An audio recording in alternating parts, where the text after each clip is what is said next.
नमस्कार, आप सबका एक बार फिर से स्वागत है इंडिया न्यूज़ के digital platform India news entertainment पे और मैं हूं आशुकेश तिवारी।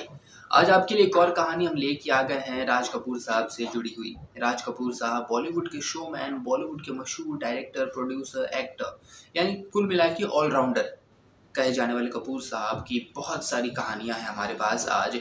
और हमने एक और कहानी ली थी और एक और कहानी के साथ आ गए हैं। ऐसा बताया जाता है कि राज कपूर साहब एक ऐसी ढाल है जिसे बहुत ही बेहतरीन तरीके से बुना है उनके पिता पृथ्वीराज कपूर ने। आपको बता दें कि उन्हीं की देन है कि राज कपूर साहब ने इतना बेहतरीन प्रदर्शन किया आज फिल्म इंडस्ट्री में और उनका इतना बड़ा नाम है। बताया जाता है कि पृथ्वीराज कपूर साहब चाहते थे कि वो अपने लाइफ की या फिर लाइफ में आने वाली हर एक चीज़ को फेस करे जो एक आम इंसान करता है या फिर जो एक गरीब इंसान करता है, जो एक मिडिल क्लास करता है। इसीलिए वो उनको बचपन से ही तैयार करते थे, बचपन से ही हर एक मुश्किलों से, हर एक चीज़ से रूबरू कराते थे और उन्हें बोलते थे कि तुम्हें ये चीज़ सीखनी होगी, तुम्हें ये चीज़ करनी होगी। ऐसा बताया जाता है कि इतने अमीर होने के बाद भी वो आम बच्चों की तरह ट्राम में स्कूल जाया करते थे। और इसी स्कूल जाने से रिलेटेड एक किस्सा है। बताया जाता है कि एक दिन बारिश हो रही थी और राज कपूर साहब ने बोला कि आज बारिश हो रही है, क्या मैं कार से स्कूल जा सकता हूँ। उन्होंने ये बात अपनी माँ से बोली थी तो उनकी माँ ने बोला कि मैं अभी पूछ के बताती हूँ कि क्या तुम स्कूल कार से जा सकते हो कि नहीं जा सकते हो। जब उनकी माँ ने राज कपूर साहब के पिता से ये सवाल करा तो उन्होंने कहा कि नहीं, उसे बोलो कि वो बारिश में भीगता हुआ जाए, क्योंकि बारिश में भीगने का भी मज़ा एक अपना ही होता है। और ये जब बात राज कपूर साहब ने सुनी तो उन्होंने खुद ही बोल दिया कि नहीं, आज मैं ट्राम से स्कूल जाऊंगा और मैं भीगते हुए ही जाऊंगा। और राज कपूर साहब भीगते हुए स्कूल गए थे।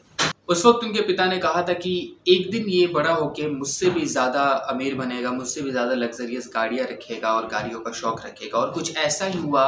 राज कपूर साहब भीगते हुए स्कूल गए, ट्राम में स्कूल गए और उन्होंने ज़िंदगी की वो हर एक बारीकियों को समझा, वो हर एक उपलब्धियों को समझा जो एक आम लोग समझते हैं, जो एक आम लोग जानते हैं। और उन्होंने अपनी इस एक्सपीरियंस को अपने फिल्म इंडस्ट्री में भी साझा किया और कई सारे एक्सपेरिमेंट्स भी किए, जिसके बाद से उन्हें बॉलीवुड का शोमैन कहा गया, बॉलीवुड के शोमैन की उपाधि मिली। और यही वो एक्सपीरियंसेस है जिसने इन्हें 3 national award, 11 film fair award, Dada Saheb Phalke award, Padma Bhushan से नवाजे गए।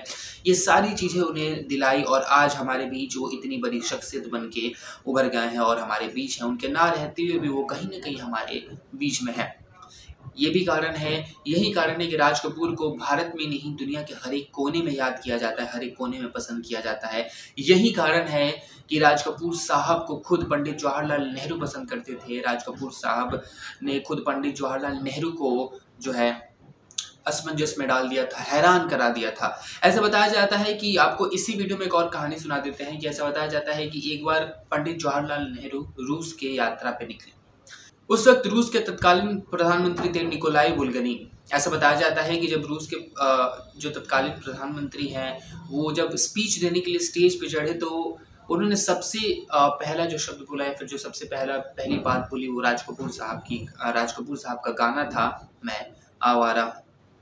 ये गाना सुन के हमारे प्रधानमंत्री पंडित जवाहरलाल नेहरू चौंक गए कि राज कपूर साहब एक ऐसी शख्सियत हैं जिन्हें रूस में भी पसंद किया जाता है और दुनिया के हर एक कोने में पसंद किया जाता है।